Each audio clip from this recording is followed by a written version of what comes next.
যুক্তরাষ্ট্রের অরেগনে সপ্তাহ জুড়ে অভিবাসন বিরোধী অভিযান ঘিরে উত্তেজনা চলছে।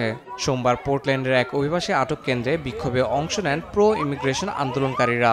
এ সময় অ্যান্টিফার কালো পোশাকধারী বিক্ষোভকারীরা নিরাপত্তা বাহিনীর দিকে আতশবাজি ছোড়ে। পাল্টা পুলিশ টিয়ার গ্যাস ও পেপার বল নিক্ষেপ করে পরিস্থিতি নিয়ন্ত্রণে আনার চেষ্টা করে।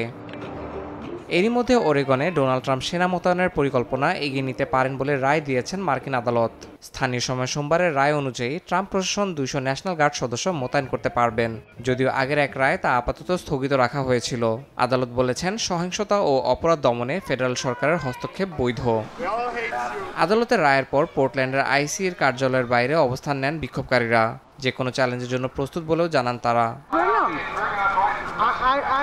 তারা আসুক, পোর্টল্যান্ড যে কোনো চ্যালেঞ্জের জন্য প্রস্তুত। নিজেদের সুরক্ষায় আমাদের যা করার প্রয়োজন তাই করব।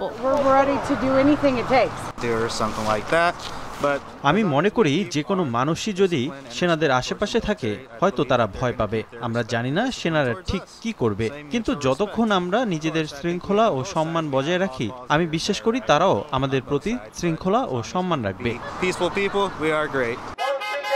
স্থানীয় কর্তৃপক্ষ সেনা মোতায়েনের পরিকল্পনার বিরোধিতা করেছে। রায়ের তীব্র সমালোচনা করেছেন অরেগনের অ্যাটর্নি জেনারেল ড্যান রেইফিল্ড। তার ভাষ্যমতে এই রায় যুক্তরাষ্ট্রকে বিপজ্জনক পথে ঠেলে দেবে এবং কেন্দ্রীয় সরকারের সীমা অতিক্রমের উদাহরণ হয়ে থাকবে। ইয়াসিন মোহাম্মদ জিসান, সময় সংবাদ।